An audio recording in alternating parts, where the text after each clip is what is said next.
Hey everybody, my name is Chris Murphy and thank you for visiting my channel. This channel is all about empowering agents to master their craft and become better leaders.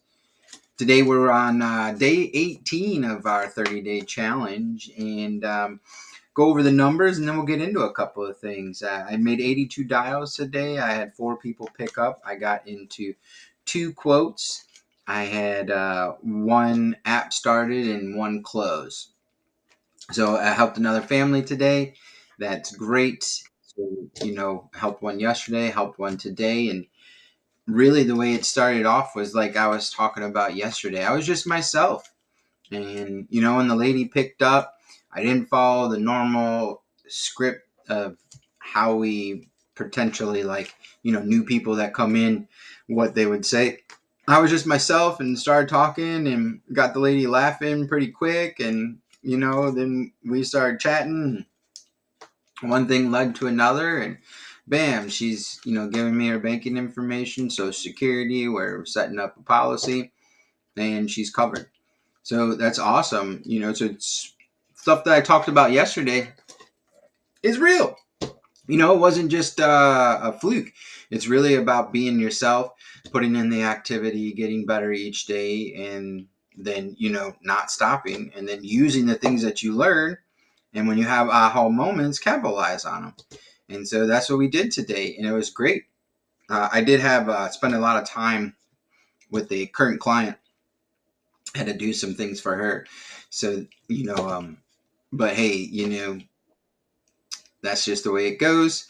Would have liked to gotten more dials in. Also, like last night was a late night. I mean, I don't think I got done until after 9, and then making the video, or it was like 9:30, and then after all my other stuff, I didn't even get done until midnight. And then I didn't even go to bed until like 12:31. So I was up at 7, had to do the daughter thing, and then I went to the gym. Wasn't able to get up at 5:30. That was too early. So I'm like hit.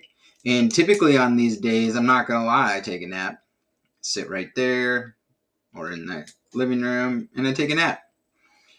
But today, that's not what I did. I was focused. I'm on a mission. I got vision, dreams, and I want to help people. Not only just clients, but I want to help other agents. And you got to do the right thing every day. You got to set forth the example. No one's going to follow anybody that's not doing it, right? So I didn't do that. So that's a big win for me. And I pushed through, extremely tired, but gave the clients, me when I got on the phone, which even used up more energy. And then when you get talking, you forget to drink water. So I didn't drink much water today. Then my head started pounding. And I'm like, oh my gosh, I got to get some water, had to get some food. But it's really great to see like when you're in it and you're consumed in it, time flies by and you're not even worried about food and water until your body's like, bro, you got to do something here. So that's really great. I'm loving to see the momentum, and I'm loving to see like the growth. Momentum is really big. If you think about it, if you're in it, people think, oh, momentum isn't that big. And, once you get it, it fades away. No, I think you just maintain it, because if you stop doing what you're doing, like you take a week off or 2 weeks off or a month off, when you come back, you're going to be rusty. Your muscle memory, you're not as sharp, you're not as quick, and you haven't been doing it. So it takes a little bit to get back in it. So momentum is big, and I've got a lot of momentum going now. So we're just going to ride this wave. We had a LIA is Lasting Mark. They do a podcast every Thursday. It's amazing every time. It's always amazing. That's why they're like the biggest podcast of insurance out there. If you're not watching it, guys, you got to get hip to LIA podcast. It is Life Insurance Academy. So if you don't know about it, get on there.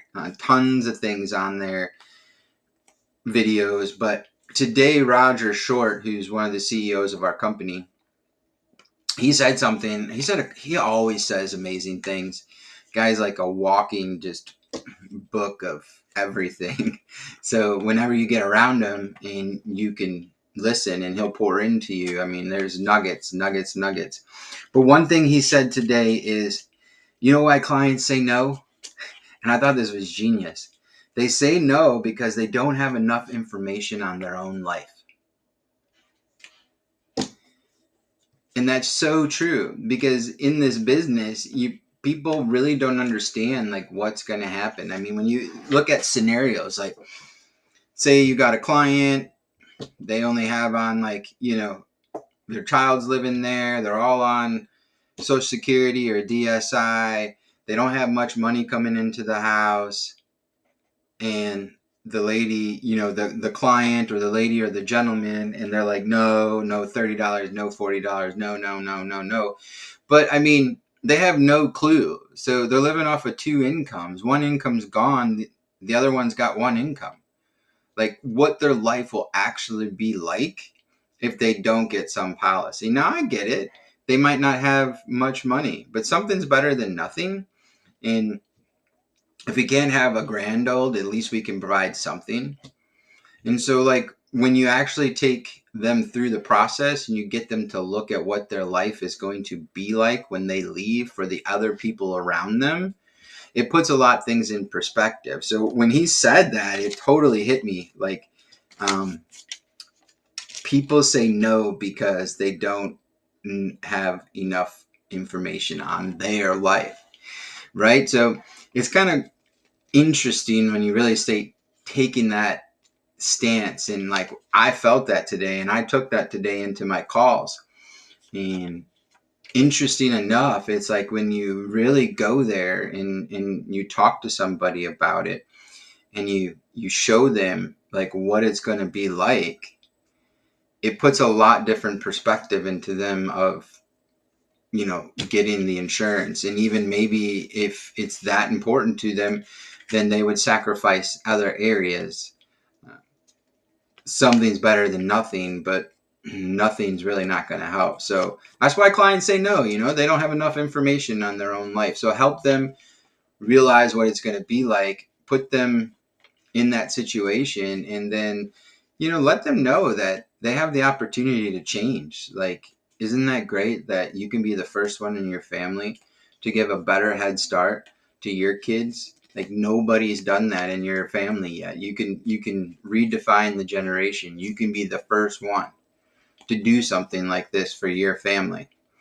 So it's very interesting when you put that in perspective for them. Another thing that was said today that I thought was just off the wall is, intention does not mean urgency. Intention does not lead to urgency. So smooth, right? The intent is, I want to buy a policy, or I am getting older, I know I need life insurance. But just because they intended that they wanted this policy does that mean that they're going to buy it, or that they know how bad they need it.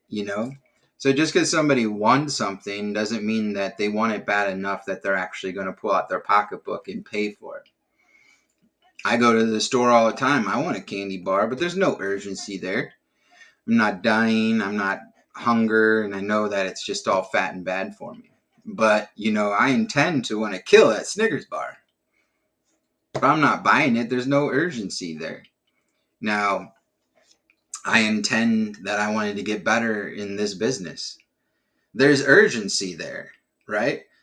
So how did they get urgency there? Well, I got urgency there within myself because I wanted it, and I'm seeing other people, and then what other people are pouring into me. So like that created the momentum for me to push.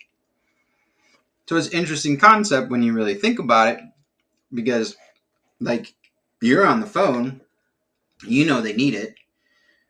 Their family is like in a position if they don't, but they really don't know that or see that or feel that. So it's our job to help them out with that. So intent does not mean urgency. You have to create urgency. And people say no because they don't know enough about their life. People don't know about their life, like what we were talking about. Paint the picture for them. Not even now, like 6 months. So, two people living in a house, they're both on Social Security, DSI, they're not doing well. one of them passes away, that's income they don't have. They still got to live in that house, so are they on government assistance, or are they paying full rent? What's going to happen in like 1 month, 2 months, 3 months, 4 months? I mean, 6 months. Imagine if you had a dual income, both on Social Security, and one's, let's say, 1,000, the other's 1,200. $2,200 coming into the house. You take one out. How long can that one person survive? 6 months down the road on that, they can't. Like, there's going to be drastic changes. But people aren't thinking like that, and we can't tell them. You have to ask questions to get them to see it. They have to paint the picture in their mind, so therefore that they can make the decision. Because as you know, as much as we can talk people into it, they just talk themselves out of it. When I first started in the business, that was a huge problem of mine. I had really good at getting people to purchase out in the field, really bad at keeping it on the books. So it's because I wasn't selling from a state of value or urgency. I was selling from like shoot from the hip, my character, pushy. And I think sometimes people just bought it to get me out of the house or because they like me. And then as soon as like life came, that was the first thing that went, because there really was no value and there really was no like any substance besides the fact that they got life insurance. Right? So now the selling style, it's all about creating value. And really we do the NEPQ style. And I can totally say that now because Matt Ryder and Caden Sanchez is part of Empower Life Group. So now we got these amazing people in our organization that have made huge impacts in people's lives. And people have bought tons of the NEPQ course. So like that's the style. And when you get the value and the person has the urgency and they're telling you why they need it and what it will do and all that stuff, at the end, they made the decision to buy the policy. So when, life happens, they're going to keep the policy because they know how important it is to them because they talk themselves into it. So I hope some of this was helpful. I know for me it was helpful.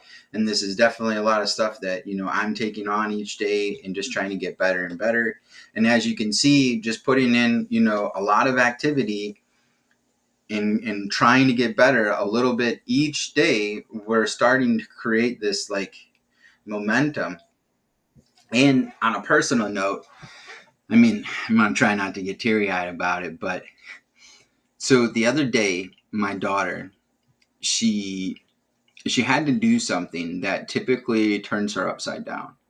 Like she gets emotional and, cries and has trouble and, really fights about it. Well, the situation happened and she didn't. She just did it. She took it on, she understood, and she did it.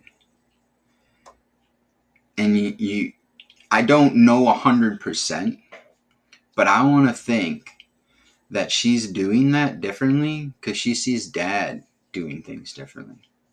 She sees dad, stopping some things, starting some things. She sees what I'm putting into and how much I'm like changing myself and the values and the habits of just the household.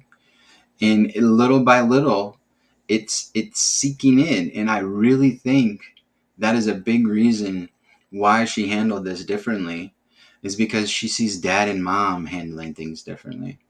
So that was like, whoa, really? Like only in 15 days, 16, 17 days, we're making impacts where like your family seeing it. It's pulls at my heartstrings. But that is the power of like, you don't even know what's going to happen, where you're going to go, whose life you're going to touch when you just start tapping into like your authentic self and being real and letting everybody know about all your screw ups and what a jerk you've been and the dumb stuff you did and just talking about it and being honest. And it's amazing how things start to change when you change, right? It works if you work it, and nothing's going to happen just sitting around. Trust me. I know nothing's going to happen just sitting around, you know, on the couch, watching TV, staring out your back door, playing video games. Like, it's all great. But at the end, all the problems, all the heartache, all the struggle is still there. So pick your struggle. You're going to struggle, guys, at anything you do if you want to do it well. So pick your struggle. Pick what you want to get better at and struggle at that instead of letting other people or force upon you what you struggle at, or you struggle at something that is going to do nothing for you, like sitting on the couch playing video games, having bad habits, whatever it is. That struggle is going nowhere. When I was upset the other day, took everything in me to not go and grab a bottle of bourbon and just go to town on it. And I didn't. I picked up a book and I read until I got tired and I went to bed. And the struggle is real because normally I just would have picked up that bottle of bourbon, had quite a few drinks, passed out, woke up in the morning, and guess what? All the problems are still there. So if you're going to struggle, pick something to struggle on and just move straight towards it. Don't go around it. Just go straight through it. Do what the buffalo do. Do what the buffalo do. And if you don't know that, I'll just say real quick. If you know anything about buffaloes, when a storm comes, okay, when a storm comes, buffaloes, they charge it. They go straight to it. And they run at it as fast as they can.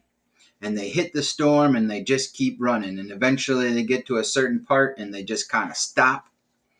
And they weather the storm. And then the storm blows over and they're good. Horses run away from the storm. So the storm's coming and the horse is running and running and running. And eventually the storm catches up. And the horse is running and the storm is going. And the horse stays in that storm forever. Sometimes gets hurt and kills themselves. Because they're trying to run from the problem and run from the struggle. I want to be like the buffalo. And I want to run towards the problem. And I want to run towards the struggle. And then I want to be in it so I know I can get through it. And that's what we're doing. And that's what I know you can do if you really just put your mind to it. This business can totally financially and physically, mentally change your life. And I want that for every single person that's in it, especially if you're hungry and you've made the decision. Just do the work, be in a community, ask for help, and keep running towards it. So if that's something, this content is helpful, if you see my journey and you're like, wow, this is really working, come check us out. Empower Life Group, Dana Neeson, Lasting Mark, Roger Short, Chris Ball. We're here. We would love to bring people on that want to be a part of an organization. We're not your typical life insurance company. We're all about building people up as leaders and making them better people. It's not so much about like selling policies and making a bunch of money. It's about, creating a different structure and empowering people to just be better. And so come on over. We'd love to have you. If this content's good, subscribe, like, share. Talk to you later.